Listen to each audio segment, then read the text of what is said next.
Okay, so mitosis is a cell division in which one parent cell divides into two identical daughter cells. It is important to note here that one cell forms two cells.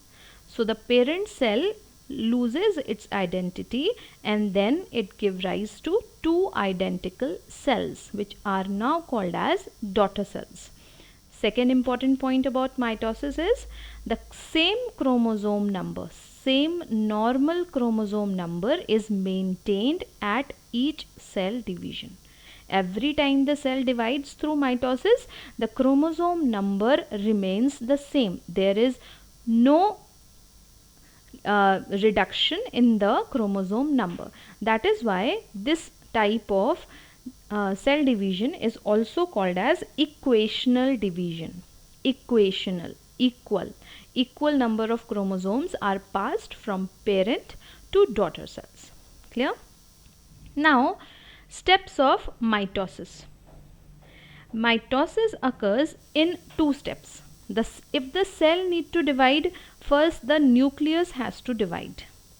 I have told you when I was teaching you chromosomes that nucleus is having the chromosomes which contains the genes, okay, unit of heredity. So nucleus need to divide first, and the first step of mitosis will be this only, that is the division of nucleus. So nucleus will divide, and the process of division of nucleus is called as karyokinesis. Karyo word comes from karyon, which means nucleus. Kinesis, division.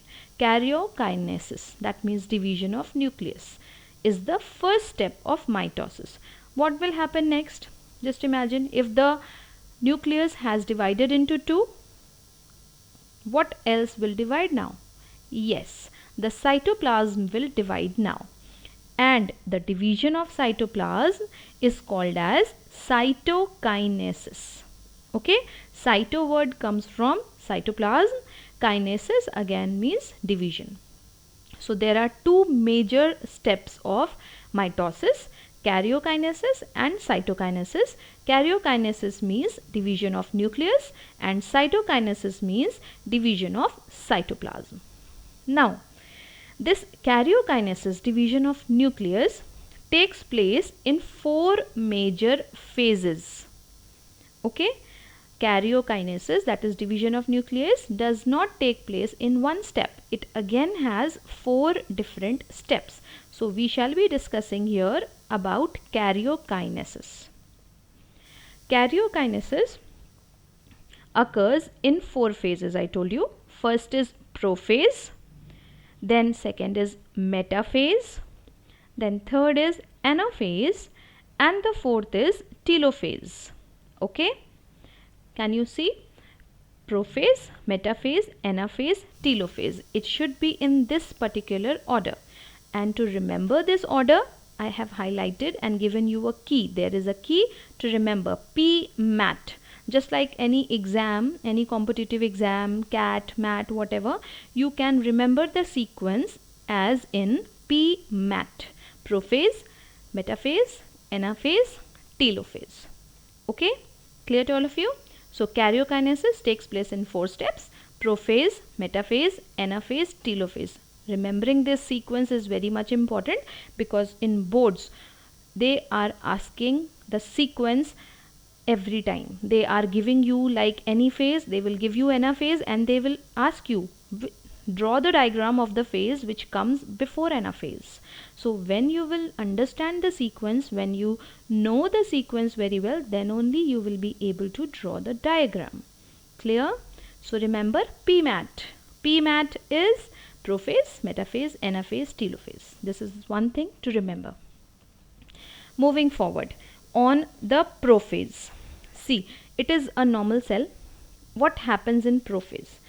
First of all, the chromosomes become short and thick. You can see here the chromosomes are visible clearly. Earlier they were just like chromatin threads. They were not visible in the chromosome form. Now they have condensed to give rise to the chromosomes. Remember one important thing here. The chromosomes always have to be in pairs. Okay.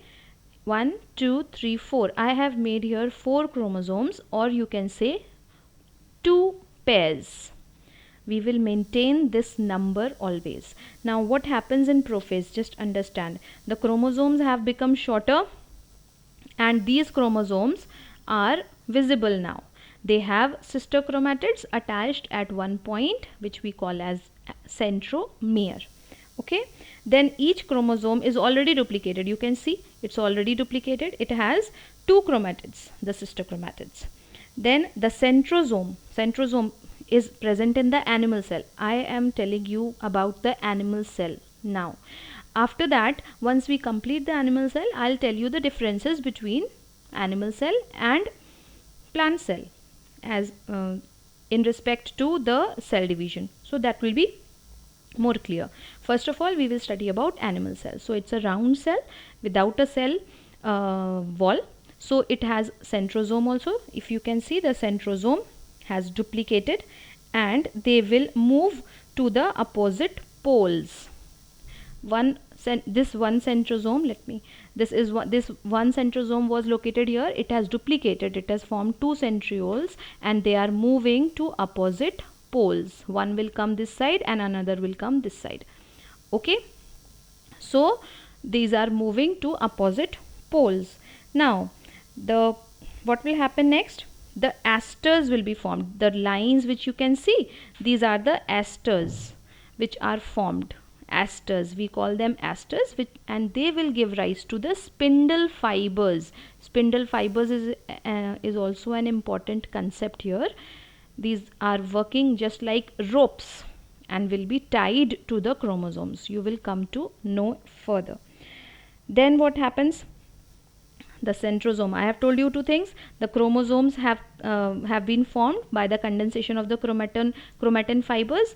The centrosome has duplicated into centrioles. They are moving towards the opposite poles. The asters, these small ray type of thing which you can see surrounding the centrioles, are forming asters which will form spindle fibers. Then here you can see the nuclear membrane is disrupted. The nuclear membrane is now disappearing in fragments. You can see small fragments of nuclear membrane here. So this nuclear membrane is disappearing. This is also one thing. Clear? So here the prophase ends. After the prophase comes the metaphase. Remember PMAT.